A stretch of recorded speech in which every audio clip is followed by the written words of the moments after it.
사사기 2장. 오늘은 사사기 2장 전체를 한번 보도록 하겠습니다. 1절을 보면 여호와의 사자가 길갈에서 복임으로 올라와서 말했다라고 했는데요.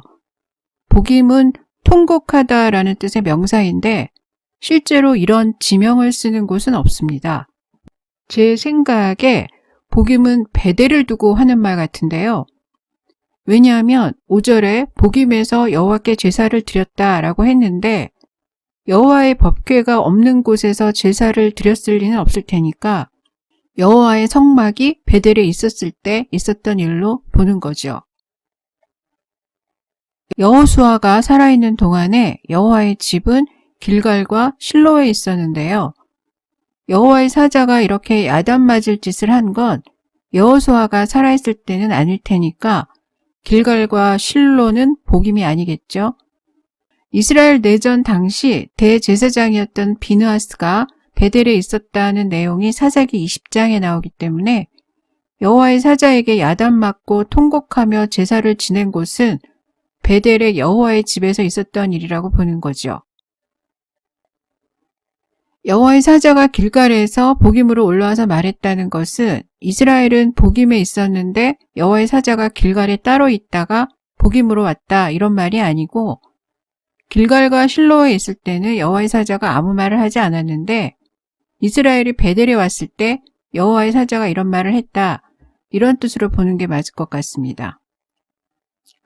어쨌든 여호와의 사자가 전한 하나님의 말씀은 이스라엘이 신의 산 언약을 어기고 가나안 족속과 언약을 맺었고 가나안 신의 제단을 헐지도 않았기 때문에 이제 하나님께서는 가나안 족속을 쫓아내지 않을 것이고 이들의 신은 이스라엘의 덫이 될 것이다. 이런 내용입니다. 이때 이스라엘 전체가 가나안 족속을 없애야 한다는 강박이 생겼고 이런 생각이 이스라엘 내전으로 이어졌다. 이런 걸 암시하는 것으로 보입니다. 가나안 족속을 쫓아내지 않은 책임을 엉뚱한 데서 찾다가 내전이 일어났다고 할 수 있겠습니다. 이스라엘 내전 이야기는 사사기 뒤쪽에 나오지만 실제로 내전이 벌어진 시기는 사사가 나타나기 이전이기 때문에 사사 이전에 이스라엘 내전이 일어났다는 증거는 성경에 굉장히 많습니다. 어쨌든 사사가 출현하게 된 배경은 이스라엘 내전과 무관하지 않기 때문에 1절에서 5절은 내전이 일어나게 된 배경 설명이라고 보면 될 것 같습니다. 이 내전에 관한 자세한 이야기는 사사기 3장에서 하도록 하겠습니다. 복임에서 통곡한 것이 가나안 족속을 멸하지 않으면 자기들이 죽는다는 위기의식이 생기게 한 사건이라면 6절부터 10절까지는 이 위기의식을 가진 이스라엘 사람들의 영적 상태에 관한 내용이라고 할 수 있겠습니다. 아는 게 있어야 바르게 적용을 할 텐데 아는 게 없으니까 이상하게 적용을 하다가 내전까지 간 거죠. 아는 게 왜 그렇게 없었냐. 여호수아도 죽고 여호수아를 섬기던 사람들이 죽고 나니까 새로운 세대는 이제 여호와도 알지 못하고 여호와께서 이스라엘을 위해 행하신 일도 알지 못했다는 거죠.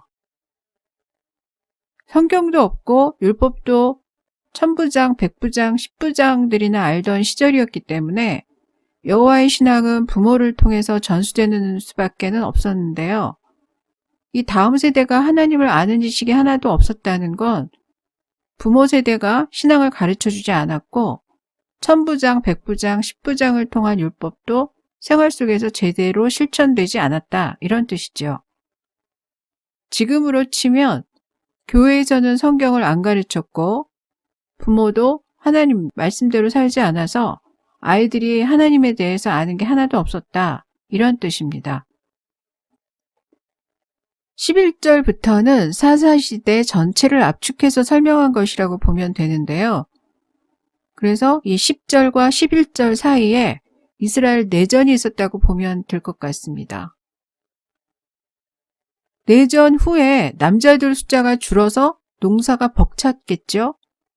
그러자 이스라엘 자손들은 더욱 가나안 족속을 의지했을 것이고 그래서 가나안 족속들이 믿는 바알에게 풍요를 빌고 자식을 많이 낳게 해달라고 아스타롯한테 빌었겠죠. 이런 일이 있었기 때문에 하나님께서 이스라엘을 적에게 넘기셨다는 겁니다. 이것이 사사가 출현한 이유지요. 하나님께서는 언약대로 이들을 가나안에서 추방할 수도 있었지만 그래도 회개할 기회를 주려고 재앙을 내리고 대적들 손에 넘기셨죠. 그러자 이스라엘은 여호와 하나님께 부르짖었고 그래서 하나님께서는 아브라함 언약대로 구원의 은혜를 베풀기 위해서 사사를 세워서 적들을 심판하고 백성들을 구원하셨다는 겁니다. 하지만 사사들이 죽으면 이들은 이들의 부모보다 더욱 타락해서 다른 신들을 섬기고 패역했다는 거죠. 이것이 사사기 내내 반복되었다는 내용입니다. 영생은 확보되었으니까 죽는 날까지 잘 살아보세 하면서 바알과 아스타롯한테 올인한 거죠. 나는 바알이 어떻게 생겼는지도 모르고 아스타롯한테 빈 적도 없으니까 나랑 상관이 없다 이렇게 생각할지도 모르겠지만 그렇지 않습니다. 지금으로 치면 교회는 다니면서 인생의 대소사 때 점을 치는 것도 이 바알과 아스타롯을 믿는 것과 같은 거고요. 하나님이 내 삶에 역사하지 않는다고 믿고 세상의 가치관을 따라 사는 것도 바알과 아스타롯을 믿는 것과 같습니다. 하나님께서는 여호수아 때 다 추방하지 못한 이방 민족들을 그대로 남겨두고 이스라엘이 여호와께 순종하는지 안 하는지 시험 도구로 삼겠다고 하셨습니다. 그러니까 이스라엘이 할 일은 이방 민족들을 어떻게 막을까 머리를 쓰는 게 아니라 하나님께 순종이라는 거죠. 이 말씀은 사사 시대에만 국한된 것이 아니라 하나님 나라에 들어와 사는 우리에게도 동일하게 적용이 됩니다. 믿음으로 사는 천국 백성이 겪는 어려움은 하나님의 심판이 아니고 하나님의 도우심을 경험할 기회이죠. 구약의 순종은 궁극적인 순종의 그림자인데요. 궁극적인 순종은 예수 그리스도를 구주로 믿는 것입니다. 예수 그리스도가 오셨을 때 그를 믿고 구원을 얻게 하기 위해서 율법에 순종하는 훈련을 하신 거죠. 그 증거 중 하나가 구약에서 불순종의 대표격이자 저주의 대표주자였던 가난한 자도 예수를 믿으면 순종한 것으로 인정받고 천국 백성이 된다는 예수님의 선언이죠. 물론 예수 믿는 자들도 가난을 경험하지만 그것은 하나님이 채우실 빈 공간이지 하나님의 저주를 받은 것도 아니고 불순종한 결과도 아닙니다. 불순종은 예수 그리스도를 구주로 안 믿는 것이지 다른 기준은 없습니다.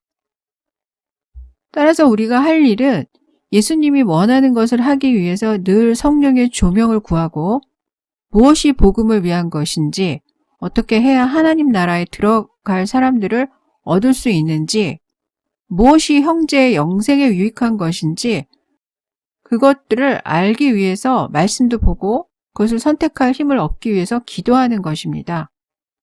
이것이 진짜 순종이죠. 이 순종 외에 하나님이 우리에게 요구하시는 것은 없습니다.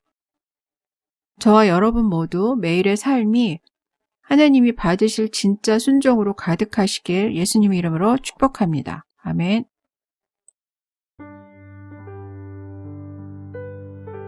기도하겠습니다. 하나님 아버지, 우리가 예수님이 원하는 것을 알기를 원합니다. 성령 하나님께서 말씀을 조명해 주셔서 그것을 깨닫게 하시고 하나님께서 원하시는 것을 선택할 힘을 주시옵소서. 방역하시는 분들과 생업을 위해서 더위를 무릅써야 하는 많은 사람들에게 긍휼을 베푸셔서 더위가 너무 심하지 않게 해주시고 코로나가 더 이상 퍼지지 않도록 은혜를 베풀어 주시옵소서. 하나님의 도움이 필요한 사람들에게 은혜를 베푸셔서 시험에 들지 않도록 도와주시고 하나님의 말씀에 순종하는 그리스도인들을 통해서 억울한 일을 당하는 사람들의 신원이 회복되게 해 주시옵소서. 하나님의 정의가 살아있는 나라가 되는데 우리 그리스도인들을 사용해 주시옵소서. 예수 그리스도 이름으로 기도드렸습니다. 아멘.